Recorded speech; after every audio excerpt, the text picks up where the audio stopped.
Road దాటుతున్నాం కాబట్టి ఒక క్షణం ఆగి చూసుకొని ఆ రోడ్ వెహికల్ వస్తున్నా రావట్లేదని చెప్పి చూసుకొని దాటినట్లయితే ప్రమాదం జరగకుండా నివారణ మనము చేసిన వాళ్ళు అవుతాము.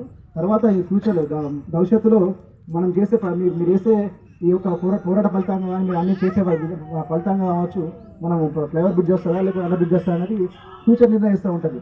అప్పటి వరకు మాత్రం ఎటువంటి ప్రమాదం జరగకుండా మనం చూసుకోవాల్సిన బాధ్యత మన అందరి పైన ఉన్నది. మా అధికారుల యొక్క ఉత్తర్వుల ప్రకారం కావచ్చు, కేంద్ర ప్రభుత్వం రాష్ట్ర ప్రభుత్వం యొక్క ఉత్తర్వుల ప్రకారం 2030 వరకు మన యొక్క రోడ్డు ప్రమాదాల సంఖ్యను ఈ సంవత్సరం మనకు 50 జరుగుతాయి, వచ్చే సంవత్సరం 20 మాత్రం జరిగే విధంగా మనం చర్యలు తీసుకోవాలి. దానికోసం మేము పోలీసు యంత్రాంగం మేము దాని తగ్గట్టు అందరికీ అవగాహన కల్పించాలి. బాధ్యత మా పైన ఉన్నది, అవగాహన కల్పించాలి. మీరే చూసుకోండి, ఒకటే ప్లేస్లో 6 చనిపోయారంటే ఎంత తీవ్రత అర్థం చేసుకోండి. మందమరి పోలీస్ స్టేషన్ పరిధిలో గత సంవత్సరం 9 మంది చనిపోయారు రోడ్డు ప్రమాదంలో.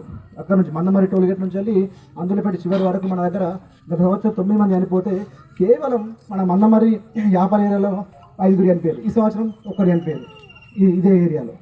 సో మీరు అర్థం చేసుకోండి, ఈ ఏరియా ఎంత గ్రావిటీ ఉంది, ఎంత ఇది బ్లాక్ స్పాట్. చూసుకోండి, మీరు హాట్స్పాట్ చూసుకోండి.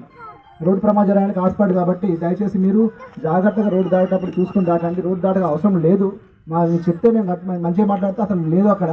కానీ మీ యొక్క అవసరాలకు వద్ద మీరు దాటుతున్నారు కాబట్టి రోడ్డు చూసుకొని రోడ్డు దాటాల్సిన అవసరం ఉన్నది.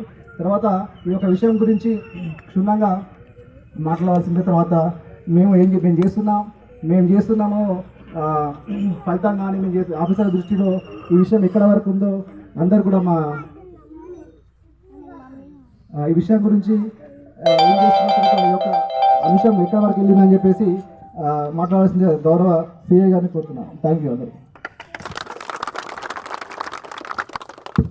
ఈరోజు మందమరి పోలీస్ వారి ఆధ్వర్యంలో road safety programme Yapal area conduct చేయడం జరుగుతుంది. దీనికి ఇచ్చేటటువంటి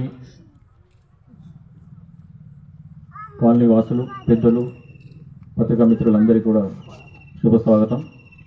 మరి ఈ సాయంకాలం పూట ఇక వేడిలో కూడా చాలామంది ఇంతమంది పబ్లిక్ ఇక్కడ గ్యాదర్ అవ్వడం అనేది నిజంగా చాలా సంతోషకరమైన విషయం.